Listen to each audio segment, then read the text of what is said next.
At the foot of this mountain, here in Blacksburg, is Main Street, and just adjacent is Virginia Tech. The two communities are touching each other, but with no physical barrier. They have to coexist, and with that comes occasional conflict. Let's unpack that.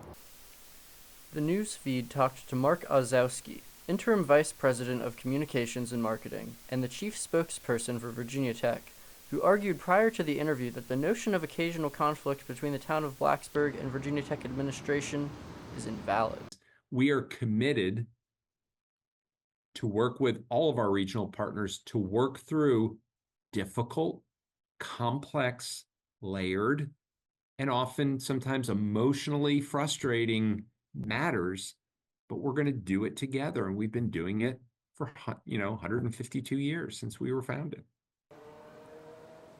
The news feed also talked to Michael Sutphin, Vice Mayor for the town of Blacksburg, about the same potential conflict. Overall, the town of Blacksburg and Virginia Tech work together really well. We're on a lot of committees together. We consider I know that Virginia Tech considers town issues when it's making policy decisions, and the town of Blacksburg certainly considers the impact on Virginia Tech when we're making decisions.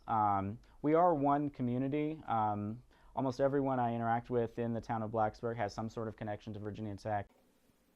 Center Street houses students in town just next to Lane Stadium and Washington Street. The town has also faced controversy from residents of the neighborhood over the requirements to register parties with the town.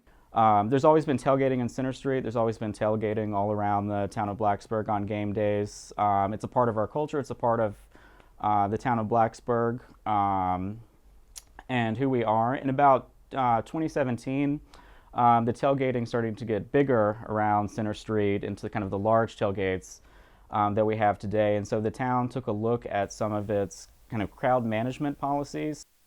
There was a lot of misinformation spreading at the time about we're banning tailgating or anything, something like that, which we weren't doing and have no interest in doing. The intersection between town and gown is exemplified in the shared spaces located on Main Street. Things like the interface of town and gown. It's like the lighting up of the holiday tree on Henderson Lawn. That's a shared commitment. It's our tree, but the town gets to enjoy it with all of their festivals and all of that kind of stuff. Quality of life. It's like the Moss Art Center, big building right there on town, but it's a way for residents of our broader community to come in addition to people like you and I. We uplift the quality of life. Blacksburg Transit may operate in part on the Virginia Tech campus, but it is operated by the town of Blacksburg itself. I would say another sort of longer term thing is the planning that goes around, as you mentioned, with the Blacksburg Transit. We are fortunate to have a community that has a very robust, very well functioning public transit system. It benefits us all because it gets students on and off campus well with fewer cars. It's good for the environment. Students can get from A to B. They can live off campus. They can get on campus. And we can do it in a shared, managed way. An additional commitment from the town of Blacksburg is that the bus system run by Blacksburg Transit itself is fare-free. For fare-free transit, that is something that we worked with the town of Blacksburg. The town of Blacksburg worked with Virginia Tech on. Transit kind of policies are set by the town of Blacksburg, though, not by the university. We did let them know and discuss the policy ramifications of that.